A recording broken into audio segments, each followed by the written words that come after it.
Bom dia, senhor presidente Rodrigo Maia, ao ministro Moreira Franco, ao nosso representante do TCU, senhor Davi, ao Marcelo Guaraniz da ANAC. Vendo aqui atentamente, eu acho que mais do que óbvio, o que a gente não precisa aqui falar do que o Brasil mais necessita, que é de infraestrutura.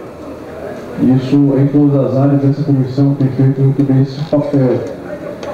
Mas o que eu entendo é que os nossos aeroportos, ele passa a sensação como se fosse uma experiência quase bovina.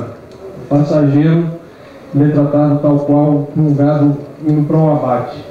As pessoas são anunciadas no terminal, depois é convidado para ir para outro terminal, houve atraso no voo, houve manejamento para outra empresa aérea, e a gente compreende e entende que ao crescimento dos últimos 8, 10 anos na economia do país, as pessoas tiveram a facilidade de subir o seu nível financeiro, econômico das famílias brasileiras, e as pessoas tiveram mais acesso às passagens aéreas. É natural e comum que todos os deputados, principalmente porque estão nos seus estados, peguem 2 a 3 voos por semana, e todos os dias que a gente tem a oportunidade de estar no avião, você vê as pessoas tirando fotos porque estão fazendo pela primeira vez o seu voo. Então, a gente tem toda essa consciência, mas eu queria passar aqui a minha sensação, senhor ministro, e aos representantes do TCU e da ANAC, que essa experiência cotidiana em atrasos, em cancelamento, em caos, pior ainda, esses locais são as portas de entrada do nosso país. Então é o que reflete claramente a organização do nosso Brasil, principalmente esse turista ou esse passageiro internacional. Mas eu quero aqui me ater aqui ao assunto, onde eu fiz aqui uma explanação rápida, onde a gente pode afirmar que nenhum turista desse da Copa do Mundo ou das Olimpíadas terá no seu desembarque uma acolhida à altura da hospitalidade brasileira, precisamente por causa deste déficit estrutural.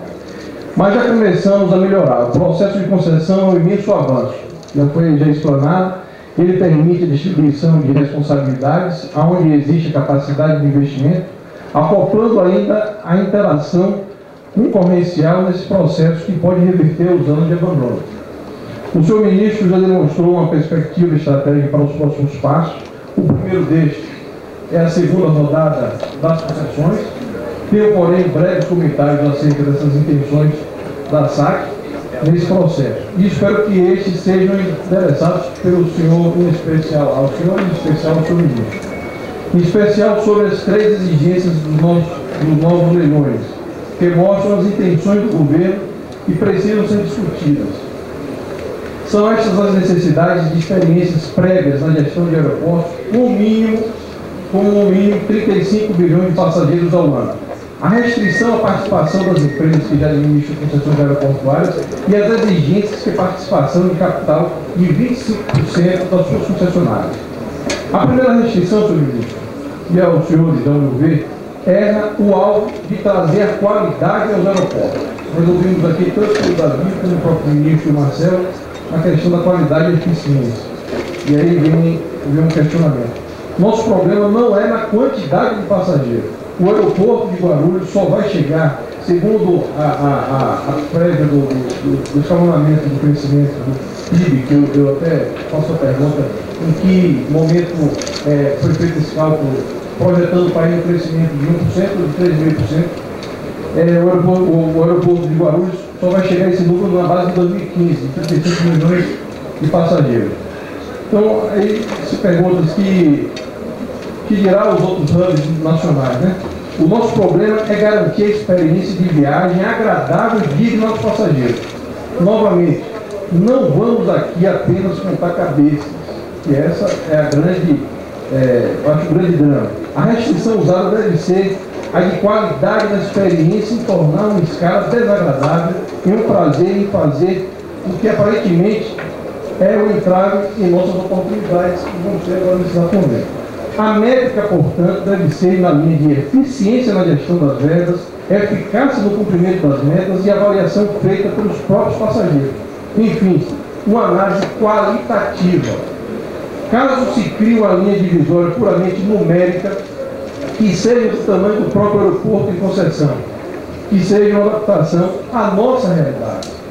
O melhor aeroporto do mundo, na faixa de 15 a 25 milhões de passageiros do ano, é em Quimpo, na região de Seul, na Coreia do Sul. Na forma que está aí, é impossível que, pelas regras divulgadas, a empresa responsável por este aeroporto se qualifique para cuidar de Confins ou de Galeão, que está excluída da avenida. Então, enquanto isso, os gestores do aeroporto de Aquino, em Manila, nas Filipinas, que é um dos maiores aeroportos, que tem uma grande quantidade de passageiros, votado com um dos 10 piores do planeta pelos viajantes, estariam regulares para administrar essa porta de entrada do nosso país.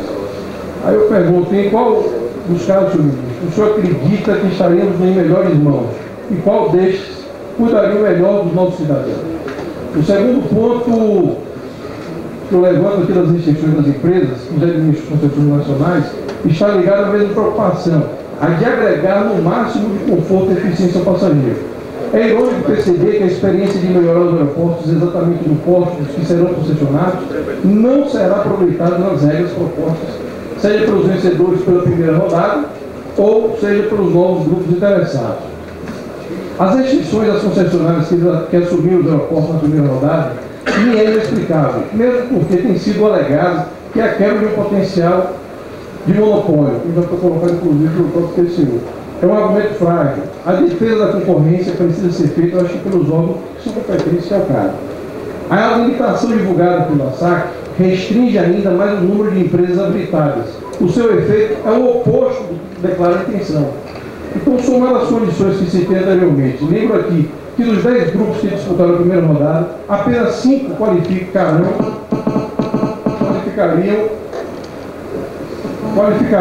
para a primeira rodada, apenas 5 qualificariam para disputar a Galeão e Confins.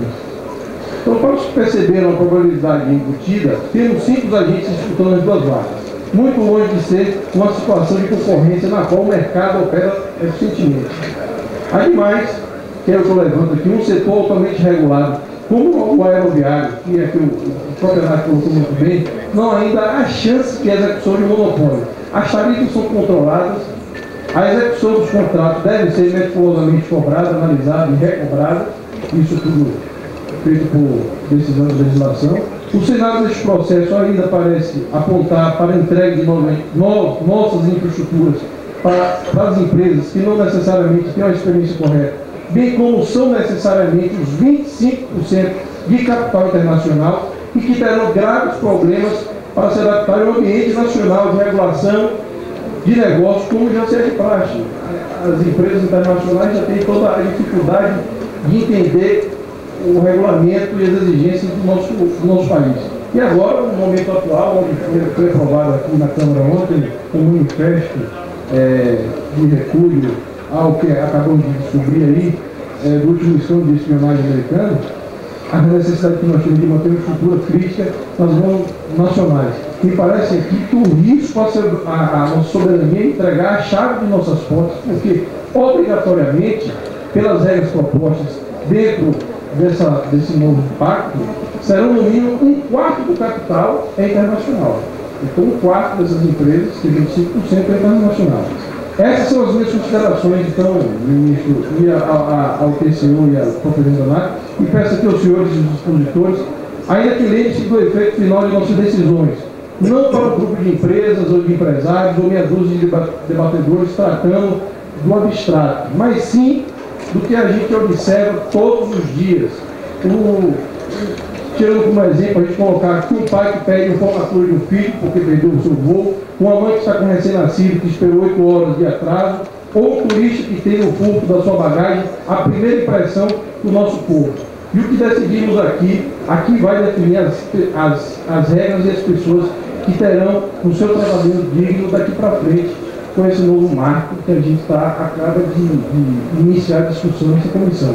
Eu acho que são as considerações que eu faço. Eu entendo e compreendo que há boa intenção dos senhores, tanto do terceiro da ANAC como do próprio ministro, é um homem muito experiente, mas a gente tem que colocar aqui o sentimento que a gente sente, o sentimento da população, da sociedade, que é o transtorno todos os dias de atraso que ocorre nos aeroportos do Brasil. Então, eu deixo aqui minhas considerações e por isso que eu justifiquei aqui esse requerimento convidando o senhor. Muito obrigado. Agradeço ao deputado Luiz Avô. Passa a palavra ao deputado Hugo Leal. Vou fazer de 3 em 3 para que a gente possa. Senhor presidente, meus colegas deputados, demais convidados, ministro Moreira Franco, essa homenagem a respeito, o governador do Estado do Rio de Janeiro, senhor Marcelo Muniz, senhor Ferreira. Presidente, a multiplicidade de assuntos que nós podemos abordar em relação a essa matéria, em relação à infraestrutura aeroportuária, é bastante diversa. E vou tentar aqui tentar resumir um nível de informação, um máximo de informações que nós recebemos aqui, e tentar aproveitar a presença das autoridades, principalmente do ministro, para tentar esclarecer algumas outras circunstâncias que para a população e para nós também parlamentares dessa comissão são informações fundamentais. Primeiramente, Vossa Excelência disse que a gente citou três tipos de investimentos. A Excelência citou inicialmente, até maio de 2014, 5 bilhões de reais. Eu entendi que esses 5 bilhões de reais seriam para os aeroportos que já foram concedidos e Brasília do aeroporto de Guarulhos e mais os dois que serão sem os dois. Então 5 bilhões de reais para o São Gonçalo do Amarante. Então esses 5 bilhões de reais seriam para essa perspectiva. Você também manifestou, e essa também é uma grande preocupação, independente de não ser um dos focos principais da nossa audiência, nós estamos falando de setor aéreo, infraestrutura, das concessões, a questão da aviação regional. Isso é importantíssimo para uma parcela da população, exatamente que vai se sentir inserido, não só do ponto de vista do transporte passageiro, como também fundamental a questão do transporte de carga. Vossa Excelência citou a questão da Amazônia, que é um caso clássico, né? Todas as vezes que se investe uma aviação regional naquela localidade, as companhias maiores acabam entrando também neste mercado e até prejudicando. Então isso tem um papel de integração nessa questão da aviação regional, tão como importante que a concessão de todos os aeroportos que são hoje de caráter internacional, com previsão de expansão. E o que se colocou, Vossa Excelência colocou aqui, tem 7,3 bilhões para serem investidos nessa área, sendo que 29 são aeroportos da Infraero e 241 em parceria com estados e municípios. E se Vossa Excelência pudesse definir, obviamente, para o que interessa, para mim, interessa para o meu estado, quais são os aeroportos regionais que estarão contemplados e que recursos poderão ser disponibilizados para esses aeroportos regionais. Nós temos casos de Itaperuna, nós temos casos de o deputado em Volta Redonda, nós temos casos de outros aeroportos regionais que são tão fundamentais. E, obviamente, é uma outra pergunta que aqui caberia também nessa questão da infraestrutura portuária com relação ao estado do Rio de Janeiro e também ao município, se haveria demanda para um outro aeroporto do próprio município do Rio de Janeiro, além do que Santos Dumont, nós temos o Galeão, que é a possibilidade de expansão de crescimento, e há ainda espaço para um outro aeródromo. É exemplo que acontece hoje com o aeroporto de Jacarepaguá, que está completamente inviabilizado, virou apenas um local até de pouso de aeronave de helicóptero, e que não tem desenvolvimento. E ali há um espaço, principalmente na área da Zona Oeste, espaço para uma outra atividade. E Vossa Excelência também mencionou o PAC 2, e também no ponto de 5 bilhões de reais, um cronograma de dados já fixado, principalmente para as 13 cidades que são da Copa do Mundo. e desses do PAC 2 parece que tem 20 aeroportos, aeródromos que são da Infraero. E eles não colidem, ou seja, nós estamos falando aqui de algo em torno de 17 bilhões de reais que estariam previstos hoje no investimento, tanto na aviação regional quanto na questão das novas concessões. E para mim é importante, para mim não, para a população, é importante entender onde seria uma aplicação principalmente desse recurso. Vossa Excelência teve a oportunidade na apresentação, mas às vezes na apresentação não dá para fazer o detalhamento, mas eu acho que isso é importante até para nós compreendermos a dimensão e como que esses recursos como é que a população vai sentir esse efeito, Por parte do Marcelo Guaranis, eu queria um detalhamento melhor sobre a questão do aeroporto de Brasília. A senhoria colocou lá a fotografia, eu não entendi como é um aeroporto que nós aqui somos usuários frequentes, e às vezes eu já cheguei à conclusão que em breve nós estaremos parando aqui na esplanada do Ministério, porque cada vez mais está ficando mais longe, né? Fica na outra ponta. Esse tempo atrás, acho que demorou mais de ônibus até de onde desembarcou até o terminal do que quase o próprio voo.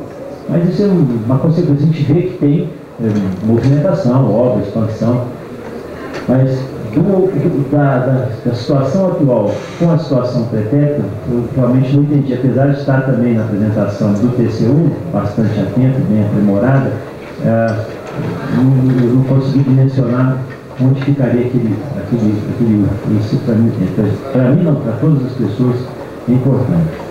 E Vossa Senhoria também manifestou o Fundo Nacional de Aviação Civil.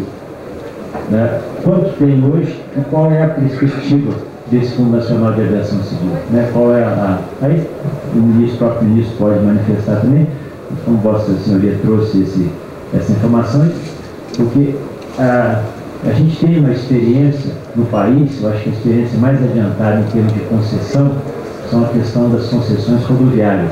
Inclusive nós temos 3 lotes de concessões, nós já tivemos a oportunidade aqui de fazer audiência especificamente sobre esse tema.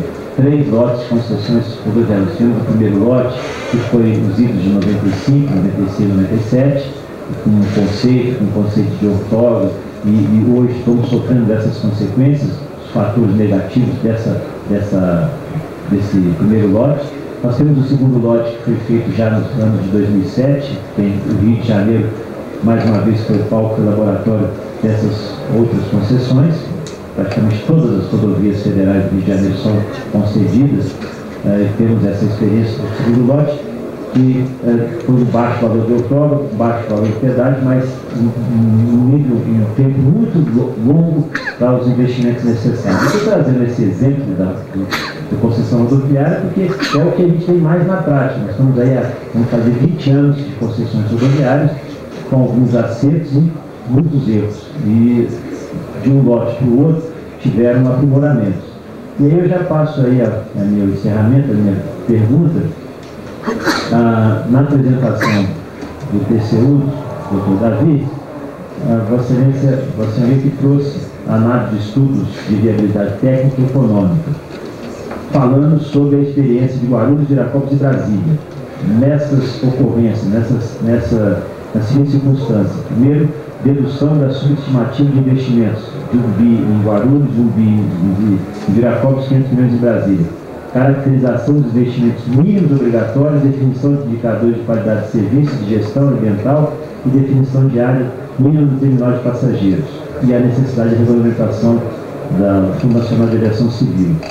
E também, do ponto de vista do edital especificamente, o Acordo 157, que é a correção tempestiva de propriedade de cláusulas digitalistas.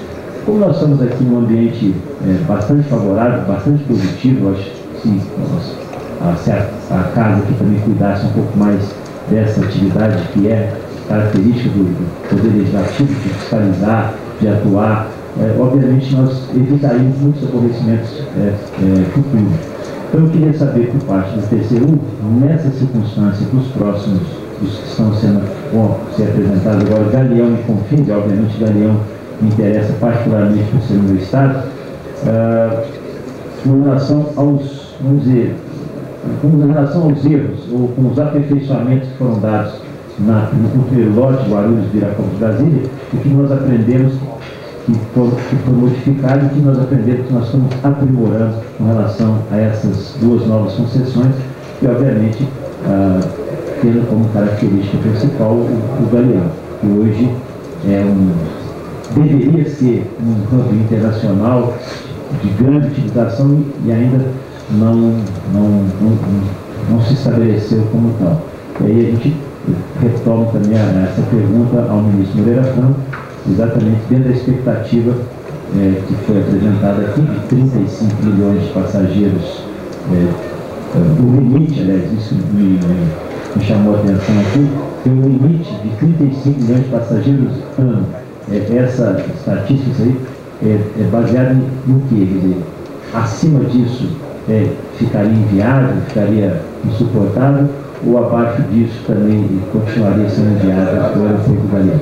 Então, são essas bastante objetivas as perguntas e os temas que eu gostaria de trazer, agradecendo mais uma vez essa oportunidade, a sensibilidade do senhor presidente de conseguir conciliar numa mesma audiência pública as autoridades e, obviamente, a presença do Tribunal de Contas, entendendo que este é a nova modelagem que o país está precisando, que a população está pedindo. Né? Ações, planejamento, ações com fiscalização e com transparência. Parabéns, presidente.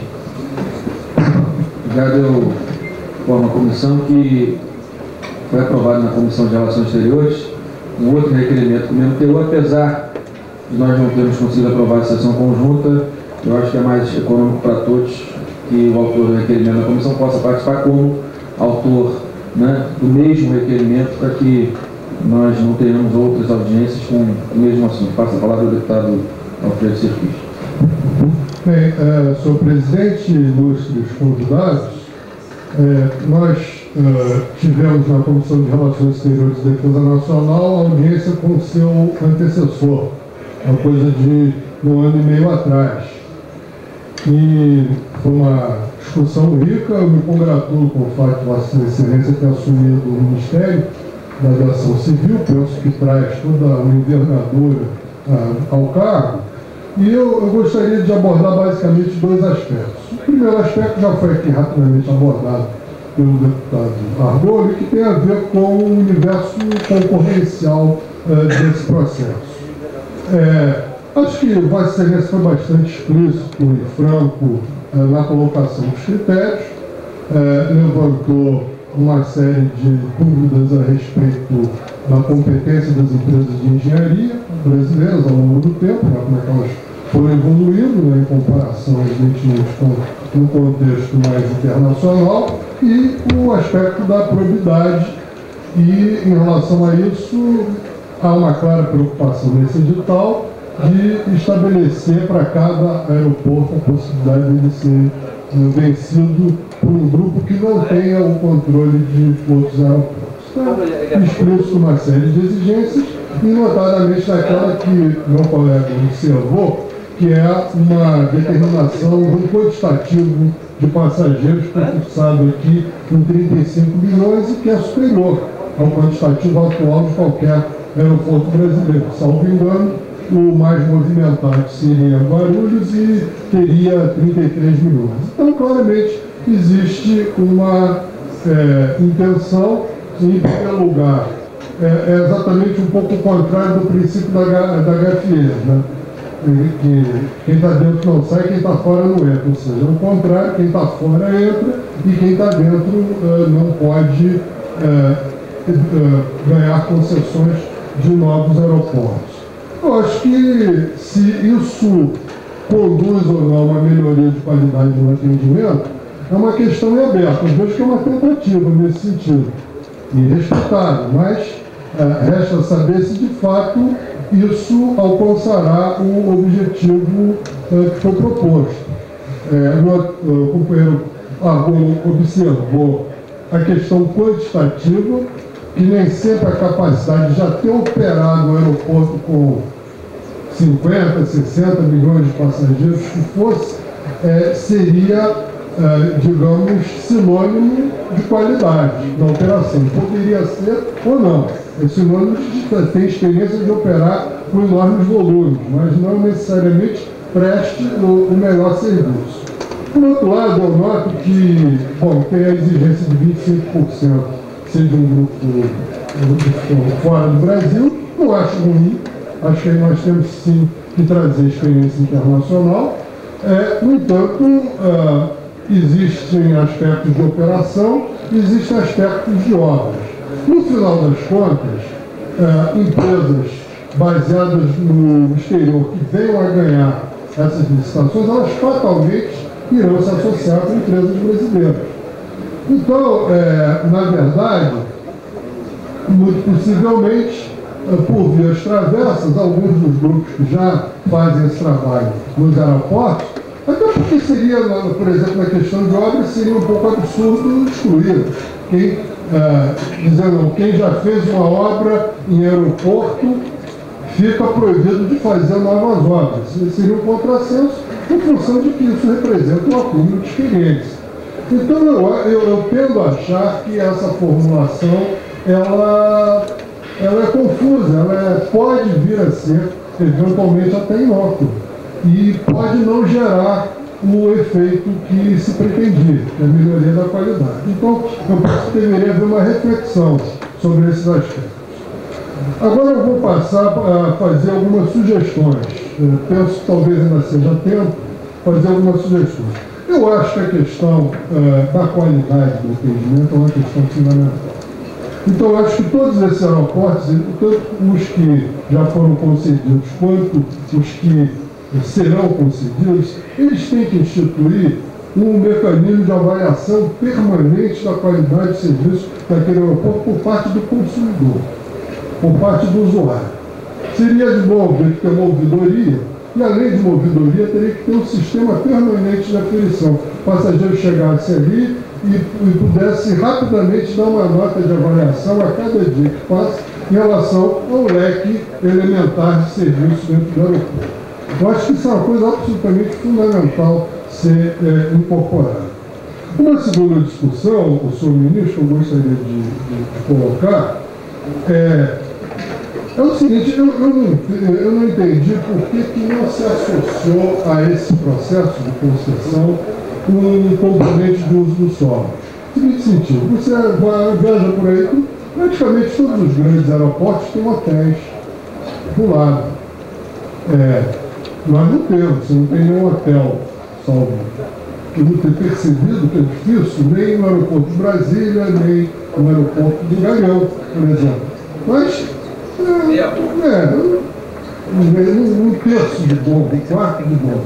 Eu acho que são áreas, o Galeão, as áreas aeroportuárias são áreas que têm abundância de solo. Tem que haver uma concertação com as prefeituras desses aeroportos para poder conceder a construção de hotéis, sobretudo se existe uma lógica de hub, né, onde um aeroporto que serve como distribuidor de voos para outro país, há necessidade de haver uma infraestrutura hoteleira. E isso é mais um fator de geração de recursos. Isso é mais uma coisa que se coloca na roda, tem um valor muito grande e pode reverter, inclusive, em recursos adicionais para esse fundo. A outra questão que eu gostaria de levantar é a questão de sustentabilidade. Indiretamente, a ampliação da capacidade dos aeroportos, evidentemente, é sinônimo de ampliação de emissões de gás de efeito estufa. A aviação ela tem sido cada vez mais um fator de emissão de gás de efeito estufa. Há uma série de negociações internacionais tentando lidar com isso, estabelecendo padrões para a indústria de aeronáutica e também passando a cobrar uma taxa por essas emissões. Controvérsias com decisões tomadas pela União Europeia, mas muito mais em função do mecanismo de arrecadação que eles estipularam para eles próprios, do que propriamente a questão em si. Mas, de qualquer maneira, eu acho que essa questão ela tem que ser colocada quando se faz um processo dessa natureza, para ver de que forma esses aeroportos podem, de alguma maneira, contribuir, ainda que em pequena escala, para a mitigação desses efeitos. Eu acho que os aeroportos, para a natureza das suas construções, eles são especialmente apropriados, por exemplo, para se tornarem usinas solares. Você poder ali colocar painéis fotovoltaicos que passam a gerar energia elétrica para o aeroporto e podendo, eventualmente, gerar um excedente para ser colocado na rede. Eu acho que isso deveria ser obrigação em todos os editais de concessão desse aeroporto, que a empresa que conseguir essa licitação tivesse que instalar não só um termo solar, como um solar fotovoltaico para efeitos de geração distribuída de energia elétrica. Sendo que em algumas áreas, até vizinhos do aeroporto, assumir alguns encargos também de reflorestar alguma área próxima, também como um mecanismo de absorção de emissões. E, ao lado disso, uma série de outras características do que são os chamados prédios inteligentes, a questão de economia de água pluvial, projetos de arquitetura e engenharia que economizem o máximo possível de energia, uma série de coisas que eu vejo, e talvez isso não possa ser corrigido, porque de fato nós estamos reconstruindo completamente esses aeroportos, estamos agregando, mas eu vejo, por exemplo, eu estive recentemente em Pequim.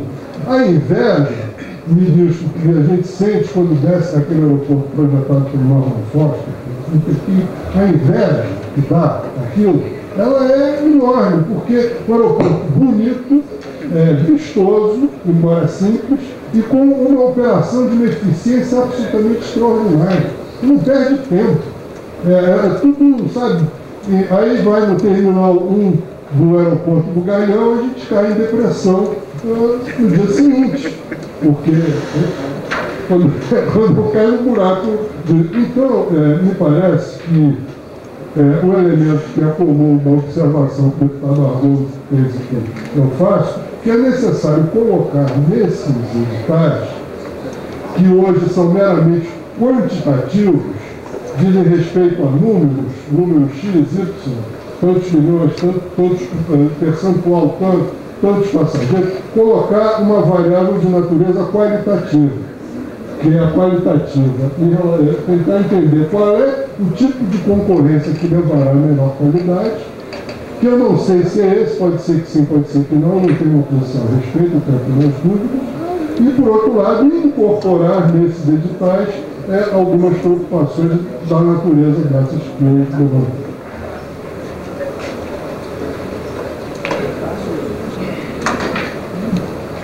Vai.